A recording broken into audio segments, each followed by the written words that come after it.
Assalamualaikum warahmatullahi wabarakatuh. Alhamdulillahirrahmanirrahim. Pada kesempatan kali ini kita bisa berjumpa lagi dengan keadaan sehat walafiat. Nah, kali ini Bu Guru akan menjelaskan tentang Wali Songo. Nah, ini adalah pertemuan yang kedua. Pertama, waktu itu Bu Guru menjelaskan tentang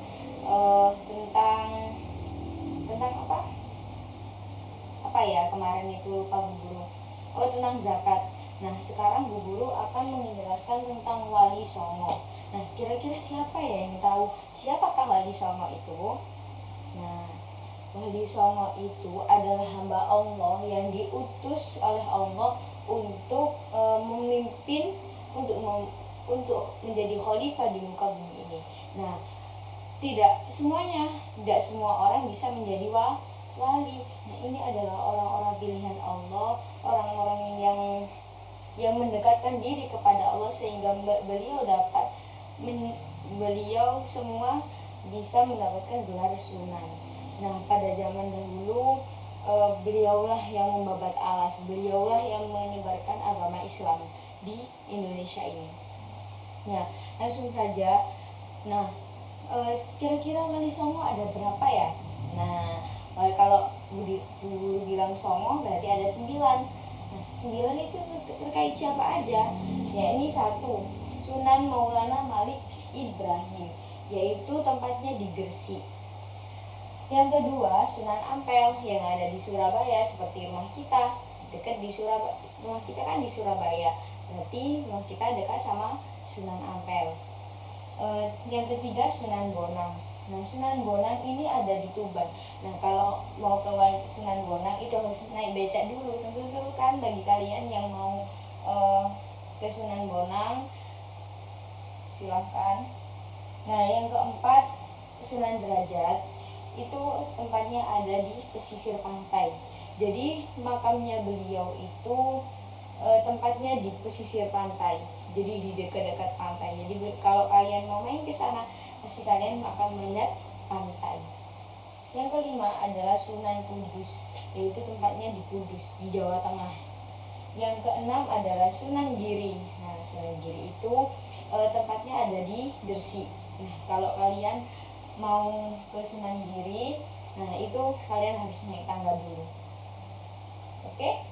Yang ketujuh Sunan Kalijaga. Nah, ini tempatnya ada di Demak. Demak itu insya Allah ada di Jawa Tengah juga. Yang kedelapan yaitu Sunan Muria. Nah, Bu Guru dulu pernah ke Sunan Muria. Nah, itu Masya Allah, tangganya tinggi sekali, tangganya itu banyak sekali. Nah, itu tempatnya ada di Gunung Muria. Jadi kita kalau mau ke Sunan Muria, kita harus naik gunung dulu. Nah, naik gunung itu dengan apa? Nah, itu dengan tangga. Jadi kalian kalau mau ke sana harus siap-siap kesehatan jasmani dan rohani ya. Yang kesembilan ada Sunan Gunung Jati. Nah, ini Bu Guru yang belum pernah di Sunan Gunung Jati. Ini ada di Jakarta, ada di Cirebon. Itu ya. Nah, kali ini Bu Guru akan menjelaskan tentang Sunan Kalijaga. Siapakah Sunan Kalijaga itu? Nah, Sunan Kalijaga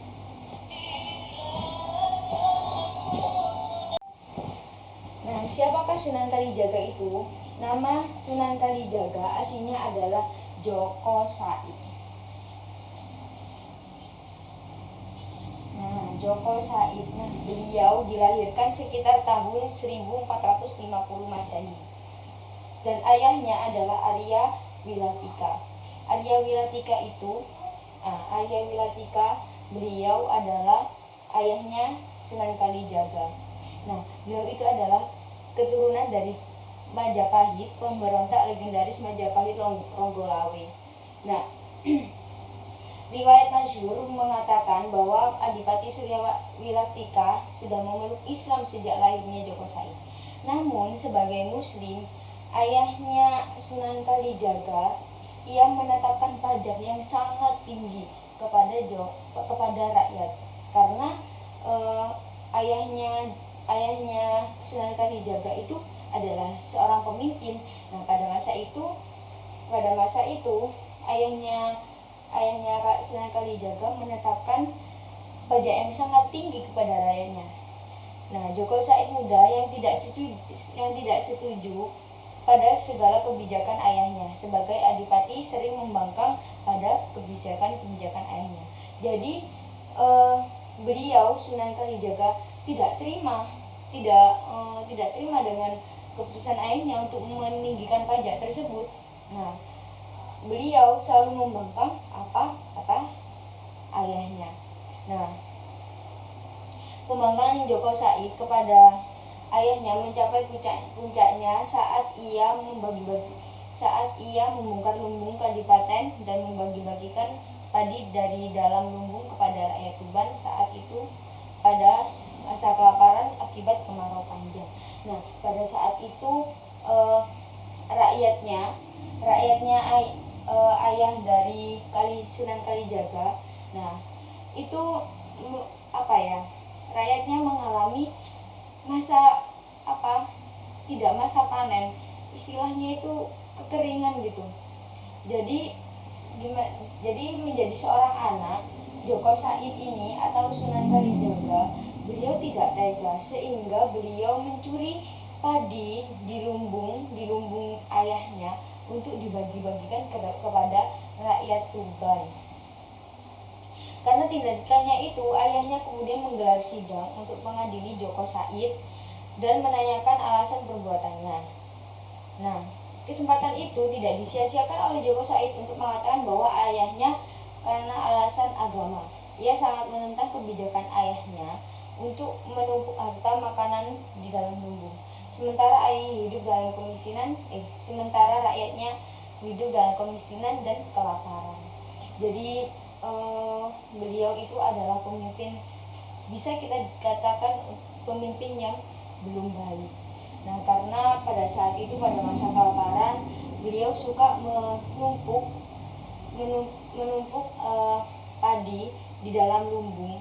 Nah, itu tidak dibagikan kepada rakyat. Jadi beliau hidup berkecukupan, tapi sedangkan rakyatnya hidup dengan kelaparan.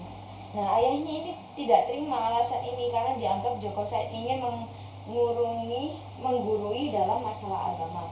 Karena itu ayahnya mengusir dari istana kadipaten seraya mengatakan bahwa ia baru boleh pulang jika sudah menggetarkan seisi Tuban dengan bacaan ayat-ayat suci Al-Quran. Maksud dari menggetarkan seisi Tuban yaitu di sini ialah bila mana ia sudah memiliki banyak ilmu agama dan dikenal luas masyarakat karena ilmunya. Karena kemudian riwayat masyhur kemudian diceritakan bahwa setelah diusir dari istana kadipaten, Joko Said berubah menjadi seorang perampok yang terkenal. Jadi Joko Said ketika keluar dari kerajaan, beliau sempat menjadi perampok. Nah, Joko Said selalu memilih korbannya dengan seksama. Ia hanya merampok orang kaya yang tak mau mengeluarkan zakat.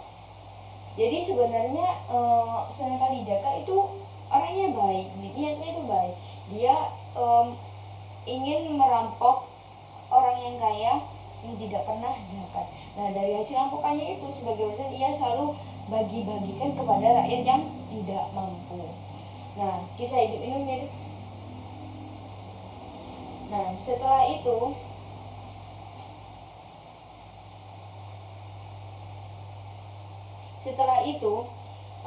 Joko Said bertemu seorang ulama yang bernama Maulana Maghdum Ibrahim. Dan Maulana Maghdum Ibrahim itu siapa? Yaitu Sunan Bonang. Nah, karena posisi beliau, posisi Sunan Kalijaga itu sedang ada di Tuban, maka dari itu beliau ketemu dengan Sunan Bonang. Dan Sunan Bonang itulah yang kemudian menyadarkannya bahwa perbuatannya itu tidak baik. Meskipun niatnya baik, tapi kelakuannya itu belum baik. Maka dari itu Sunan Bonang mengingatkan Sunan Kalijaga untuk tidak meneruskan perbuatannya. Nah, sekian Setelah itu Joko Said kemudian berguru kepada Sunan Bonang hingga akhirnya dikenal sebagai ulama yang dinamakan atau yang diberi gelar sebagai Sunan Kalijaga. Nah, sekian dari Bu Guru. Semoga bermanfaat ya. Kita bertemu di lain hari. Semoga manfaat ilmunya. Billahi taufiq wal hidayah. Wassalamualaikum warahmatullahi wabarakatuh.